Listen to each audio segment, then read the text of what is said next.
Hi friends, welcome to Srivari Education Group's information platform. So நம்ம இன்னைக்கு எதை பற்றி பார்க்க போகிறோம்னா சிவ்நாடார் யூனிவர்சிட்டி. ஸோ இவங்க வந்து பார்த்திங்கன்னா சென்னை காலவாக்கம்ல வந்து லொக்கேட் ஆகியிருக்கிறாங்க. So one of the most ஃபேவரபுளான டீம்டு யூனிவர்சிட்டி. ஸோ ஸ்டூடெண்ட்ஸ் எல்லாமே இதை பற்றி அதிகமாக என்கொயரி பண்ணுறீங்க. ஸோ அதனால் இந்த வீடியோவில் இந்த யூனிவர்சிட்டியை பற்றி டீட்டெயிலாக வந்து நம்ம பார்க்கலாம். ஸோ இதில் வந்து பார்த்திங்கன்னா என்ஜினியரிங் ஸ்ட்ரீமில் வந்து ஒரு சில டிபார்ட்மெண்ட்ஸ் மட்டும்தான் ஆஃபர் பண்ணுறாங்க. ஸோ அதில் ஃபஸ்ட்டு ஒன்று வந்து பார்த்திங்கன்னா கம்ப்யூட்டர் சயின்ஸ் இன்ஜினியரிங்கில் இன்டர்நெட் ஆஃப் திங்ஸ் வந்து ஆஃபர் பண்ணுறாங்க. ஸோ இதோட இன்டேக் வந்து பார்த்திங்கன்னா 120 சீட்ஸ் இன்டேக் பண்ணுறாங்க. ஸோ செகண்ட் வந்து பார்த்திங்கன்னா artificial intelligent and data science. So இந்த கோர்ஸ் அவைலபிளாக இருக்குது. இதுக்கும் வந்து பார்த்திங்கன்னா 120 சீட்ஸ் வந்து இன்டேக் கொடுக்குறாங்க. ஸோ லாஸ்ட்டாக வந்து பார்த்திங்கன்னா பிடெக் கம்ப்யூட்டர் சயின்ஸ் அண்ட் இன்ஜினியரிங்கில் வந்து சைபர் செக்யூரிட்டி கோர்ஸ் வந்து ஆஃபர் பண்ணுறாங்க. ஸோ இதில் வந்து பார்த்திங்கன்னா உங்களுக்கு 60 சீட்ஸ் தான் இன்டேக் கொடுக்குறாங்க. ஸோ இதோட இன்ஜினியரிங் முடிஞ்சிருச்சு. செகண்ட் வந்து பார்த்திங்கன்னா ஆர்ட்ஸ். ஸோ ஆர்ட்ஸில் வந்து பார்த்திங்கன்னா காமர்ஸ் ஸ்ட்ரீமில் வந்து பிகாம் பிஏ வந்து ஆஃபர் பண்ணுறாங்க. ஸோ அது போக வந்து பியோர் பிகாம் வந்து ஆஃபர் பண்ணுறாங்க. ஸோ இதுக்கடுத்து வந்து பார்த்திங்கன்னா ஜென்ரல் ஆர்ட்ஸில் வந்து உங்களுக்கு பிஎஸ்சி எக்கனாமிக்ஸில் வந்து பார்த்திங்கன்னா டேட்டா சயின்ஸ் வந்து ஆஃபர் பண்ணுறாங்க. ஸோ லாஸ்ட்டாக வந்து பார்த்திங்கன்னா உங்களுக்கு வந்து லா வந்து ஆஃபர் பண்ணுறாங்க. ஸோ அது வந்து இன்டகிரேட்டட் ப்ரோக்ராமில் வருது. ஸோ அது வந்து 5 இயர்ஸில் கொடுக்குறாங்க உங்களுக்கு. ஸோ இதுக்கடுத்து வந்து பார்த்திங்கன்னா என்னென்ன டிபார்ட்மெண்ட்ஸுக்கு ஃபீஸஸ் என்ன மாதிரி கலெக்ட் பண்ணுறாங்க அப்படிங்கிறத நம்ம பார்க்கலாம். ஸோ ஃபீஸஸ் அப்படிங்கிறது வந்து பார்த்திங்கன்னா ஜென்ரல் ரிஜிஸ்ட்ரேஷன் ஃபார் இன்ஜினியரிங்க்கு வந்து 1500 வந்து ரிஜிஸ்ட்ரேஷன் ஃபீஸ் வந்து சார்ஜஸ் பண்ணுறாங்க. இது நான் refundable one time payment. So இதே வந்து என்ஜினியரிங் ஸ்டூடெண்ட்டுக்கு வந்து பார்த்திங்கன்னா ஃபீஸ் இந்தியன் ஸ்டூடெண்ட்டாக இருந்தீங்கன்னா உங்களுக்கு 3 lakhs per annum வந்து சார்ஜ் பண்ணுறாங்க. ஸோ இதே என்ஆர்ஐயாக இருந்தாங்கன்னா 4.5 lakhs வந்து சார்ஜஸ் பண்ணுறாங்க. ஃபாரின் நேஷன் ஆர் ஓசிஐ ஸ்டூடெண்ட்ஸுக்கு வந்து பார்த்திங்கன்னா 6 lakh வந்து ஃபீஸ் வந்து சார்ஜஸ் பண்ணுறாங்க. ஸோ இதே வந்து பார்த்திங்கன்னா காமர்ஸ் ஆர்ட்ஸ் ஸ்டூடெண்ட்ஸுக்கு வந்து பார்த்திங்கன்னா இந்தியன் ஸ்டூடெண்ட்டுக்கு 2.5 lakhs வந்து சார்ஜஸ் பண்ணுறாங்க. என்ஆர்ஐக்கு வந்து பார்த்திங்கன்னா 3.75 lakhs வந்து சார்ஜஸ் பண்ணுறாங்க. ஃபாரின் நேஷ்னல் ஆர் ஓசிஐ ஸ்டூடெண்ட்டுக்கு வந்து பார்த்திங்கன்னா 5 lakhs வந்து சார்ஜஸ் பண்ணுறாங்க. ஸோ இதில் அட்மிஷன் ஃபீஸ் அப்படிங்கிறது வந்து பார்த்திங்கன்னா ஒன் டைம் பேமெண்ட் வந்து 20,000 வந்து சார்ஜஸ் பண்ணுறாங்க. யூனிவர்சிட்டி ரிஜிஸ்ட்ரேஷன் ஃபீஸும் 20,000 வந்து சார்ஜஸ் பண்ணுறாங்க. ஸோ அது போக வந்து பார்த்திங்கன்னா ஹாஸ்டல்ஸுக்கு ஸோ அதில் என்ன மாதிரி ரூம்ஸு, ஸோ உங்களுக்கு ஏசி ஆர் நான் ஏசி சிங்கிள் ரூமு, ஸோ இது எல்லாத்துக்குமே வந்து செப்பரேட்டாக வந்து அவங்க ஃபீஸஸ் வந்து கொடுத்துருக்காங்க. ஸோ ஸ்டூடெண்ட்ஸ் இது எல்லாமே செக் பண்ணிக்கோங்க. டே ஸ்காலராக இருக்கிறீங்க அப்படின்னா உங்களுக்கு வந்து டிரான்ஸ்போர்ட்டுக்கு வந்து பெர் ஆனம்க்கு வந்து பார்த்திங்கன்னா 71,000 வந்து சார்ஜஸ் பண்ணுறாங்க. ஸோ இதில் வந்து பார்த்திங்கன்னா இதுக்கப்புறம் எக்ஸாம் டீட்டெயில்ஸ் பற்றி நம்ம பார்க்கலாம்.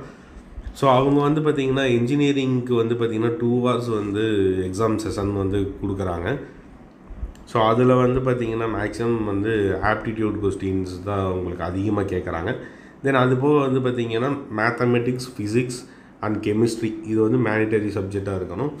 ஸோ இதில் வந்து பார்த்திங்கன்னா 60% தென் 30% அண்ட் 10%ங்கிறதுல வந்து ஸ்ப்ளிட்டப் பண்ணிக்கிறாங்க. அதாவது மேக்ஸிமம் வந்து உங்களுக்கு மேத்தமெட்டிக்ஸ் பேஸஸில் தான் வந்து கொஸ்டின்ஸ் வந்து இது பண்ணுறாங்க. ஸோ ஸ்டூடெண்ட்ஸ் எல்லாமே வந்து ஃபிசிக்ஸு, கெமிஸ்ட்ரி, மேக்ஸ் வந்து நல்லா தரவாக படிச்சுக்கோங்க. அது போக வந்து ஆப்டிடியூட் கொஸ்டின்ஸ் எல்லாமே நல்லா கோத்ரூ பண்ணிக்கோங்க. ஸோ அதே மாதிரி வந்து ஆர்ட்ஸ் ப்ரோக்ராமில் உங்களுக்கு காமர்ஸ் ஸ்ட்ரீமில் இருக்கும் போதில் 40% வந்து மேண்டட்டரியாக கொடுத்துருக்குறாங்க. ஸோ அதே சேம் டைமில் வந்து பார்த்திங்கன்னா normal computer science or history ஸ்ட்ரீமில் இருக்கும் போதில் ஈச் சப்ஜெக்டில் வந்து 30% வந்து மேண்டட்டரியாக கொடுத்துருக்குறாங்க. ஸோ ஸ்டூடெண்ட்ஸ் இது எல்லாமே செக் பண்ணிக்கோங்க.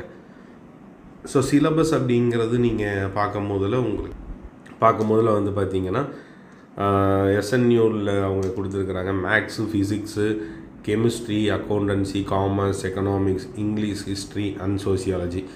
ஸோ இது எல்லாமே வந்து அவங்க சிலபஸ் பேஸஸில் கொடுத்துருக்குறாங்க. ஸோ அது எல்லாமே நீங்கள் ஸ்டூடெண்ட்ஸ் செக் பண்ணிக்கோங்க. ஸோ ஜேஇ பேஸ்டு அட்மிஷன்ஸ் வந்து கொடுத்துருக்குறாங்க. ஸோ மோஸ்ட் ஆஃப் ஸ்டூடெண்ட்ஸ் வந்து ஐஐடி, IIIT இதெல்லாமே ட்ரை பண்ணிவிட்டு அதே சேம் டைமில் கிடைக்கல அப்படிங்கிற பட்சத்தில் இங்கே ஒரு ஆப்ஷன்ஸ் வந்து உங்களுக்கு டேரெக்டாக வச்சுருக்குறாங்க. ஸோ ஜேஇ அட்டன் பண்ணுறவங்க எல்லாருமே வந்து தாராளமாக இங்கே வந்து அப்பியர் ஆகிக்கலாம். ஸோ அதே மாதிரி அவங்களோட எலிஜிபிள் க்ரைட்டீரியா வந்து கொடுத்துருக்குறாங்க. ஸோ மோஸ்ட்லி 12th முடித்தோடனே ஜாயின் பண்ணிக்கலாம். அதே மாதிரி உங்களுக்கு நீங்கள் எந்த போர்டாக இருந்தாலும் சரி, ஸ்டேட் போர்ட் ஸ்டூடெண்ட்டாக இருந்தாலும் சரி, சிபிஎஸ்சியாக இருந்தாலும் சரி, ஐசிஎஸ்சியாக இருந்தாலும் சரி, எல்லா ஸ்டூடெண்ட்டுமே வந்து அப்பியர் ஆகிக்கலாம். ஸோ அதே இதில் வந்து பார்த்திங்கன்னா உங்களுக்கு மினிமம் வந்து 60% மார்க் வந்து 10th-லையும் 75% அக்ரிகேட் இன் 12th-லையும் கேட்குறாங்க. ஸோ இது வந்து ஸ்டூடெண்ட்ஸ் எல்லாமே செக் பண்ணிக்கோங்க. ஆர்ட்ஸ் ஸ்ட்ரீமாக இருந்தாலும் சரி, அதே சேம் டைமில் என்ஜினியரிங் ஸ்ட்ரீமாக இருந்தாலும் சரி. ஸோ இது பிலோ மார்க்கு வச்சுருந்தீங்க அப்படின்னா நீங்கள் என்ன தான் வந்து நல்ல ஸ்கோர் வந்து போர்டு எக்ஸாமில் இருந்தாலுமே இவங்க அக்ரிகேட் இல்லைன்னா நீங்கள் இந்த காலேஜஸில் வந்து எலிஜிபிள் கிடையாது. ஸோ ஸ்டூடெண்ட்ஸ் இது வந்து மெயின் பாயிண்ட்டு, இதை நோட் பண்ணிக்கோங்க. ஸோ அதே மாதிரி எக்ஸாம் டேட் வந்து இந்த இயருக்கு வந்து இனிமேல் தான் அனௌன்ஸ்மெண்ட் கொடுப்பாங்க. ஸோ அனௌன்ஸ்மெண்ட் கொடுத்தோன்னே நம்மளோட யூடியூப் சேனலில் வந்து நானே உங்களுக்கு டீட்டெயில்ஸ் எல்லாமே ஷேர் பண்ணுறேன். ஸோ அதே மாதிரி அவங்களோட ரிஜிஸ்ட்ரேஷன் ப்ராசஸ் கொடுத்துருக்காங்க. ஃபஸ்ட்டு வந்து பார்த்திங்கன்னா ஜென்ரல் ரிஜிஸ்ட்ரேஷன், அவங்க ஆன்லைன் அப்ளிகேஷன்ஸ் வச்சுருப்பாங்க. அந்த ஆன்லைன் போர்ட்டலில் நீங்கள் அப்ளிகேஷன்ஸ் வந்து ஃபில்அப் பண்ணிக்கலாம். ஸோ ஃபில்அப் பண்ணிவிட்டு அவங்களோட ஃபீஸஸ் என்ன சார்ஜஸ் பண்ணுறாங்களோ அந்த ஃபீஸஸ் நீங்கள் இது பண்ணிக்கலாம். அதுக்கப்புறம் வந்து உங்களுக்கு டேட் கொடுப்பாங்க. எந்த டேட்டில் வந்து நீங்கள் எக்ஸாம்ஸ் எழுதலாம், நியர்பை சென்டர்ஸ் ஏதோ அதில் நீங்கள் வந்து புக் பண்ணிக்கலாம். ஸோ புக் பண்ணிவிட்டு டேரெக்டாக போயிட்டு நீங்கள் எக்ஸாம்ஸ் எழுதிக்கலாம். எக்ஸாம்ஸு முடித்ததுக்கப்புறம் அவங்க வந்து சார்ட் அவுட் பண்ணுவாங்க, எவ்வளோ ஸ்டூடெண்ட்ஸ் வந்து எக்ஸாம்ஸ் எழுதியிருக்காங்க, அதில் யார் டாப் ஸ்டூடெண்ட்ஸுன்னு பார்த்துட்டு ஃபில்ட்ரு பண்ணிவிட்டு கால் ஃபார் பண்ணுவாங்க. ஸோ அவங்க இன்டர்வியூ மெத்தடில் தான் வந்து ரன் பண்ணிகிட்ருக்கிறாங்க. ஸோ அதே சேம் டைமில் வந்து பார்த்திங்கன்னா இன்டர்வியூவில் ஃபைனலைஸ் ஆகிற எல்லாத்துக்குமே வந்து மெரிட் பேஸஸில் உங்களுக்கு கால் ஃபார் பண்ணுவாங்க. ஸோ கால் ஃபார் பண்ணுற எல்லா ஸ்டூடெண்ட்ஸுமே வந்து டேரெக்டாக போய் அட்மிஷன்ஸ் பண்ணிக்கலாம். ஸோ லாஸ்ட்டாக வந்து பார்த்திங்கன்னா அவங்க அப்ளிகேஷன்ஸ் வந்து கொடுத்துருக்குறாங்க. ஸோ ஜென்ரலாக வந்து நீங்கள் இந்த அப்ளிகேஷன் விண்டோவில் போய் நீங்கள் ரிஜிஸ்டர் பண்ணிக்கலாம். ஸோ அதே சேம் டைமில் வந்து பார்த்திங்கன்னா அவங்க ப்ரௌச்சர் வந்து சைடில் வந்து கொடுத்துருக்குறாங்க. ஸோ அவங்க ப்ரௌச்சரும் நீங்கள் டவுன்லோட் பண்ணிக்கலாம். ஸோ இந்தியாவோட டாப் மோஸ்ட் கம்பெனிஸ் எல்லாமே வந்து பார்த்திங்கன்னா ரெக்ரூட்டர்ஸாக இங்கே வராங்க. அதோட டீட்டெயில்ஸும் நம்ம கொடுத்துருக்கோம். ஸோ ஸ்டூடெண்ட்ஸ் இதை செக் பண்ணிக்கோங்க. ஸோ இந்த மாதிரி வந்து இன்ஃபர்மேஷன்ஸ் தெரிஞ்சுக்க ஸ்ரீவாரி எஜுகேஷன் குரூப்ஸை சப்ஸ்கிரைப் பண்ணுங்கள். நம்ம வந்து பார்த்திங்கன்னா கெரியர் கவுன்சிலிங் கொடுத்துட்ருக்குறோம், தென் காலேஜஸ் அட்மிஷன்ஸ் பண்ணி கொடுத்துட்ருக்குறோம். உங்களுக்கு காலேஜஸ் ரிலேட்டடாக எந்தவித டவுட் இருந்தாலும் நீங்கள் எப்போனாலுமே எங்களோட டீமுக்கு கால் பண்ணலாம். எங்களால் முடிஞ்ச ஹெல்ப் உங்களுக்கு நாங்கள் பண்ணுவோம். தேங்க்யூ.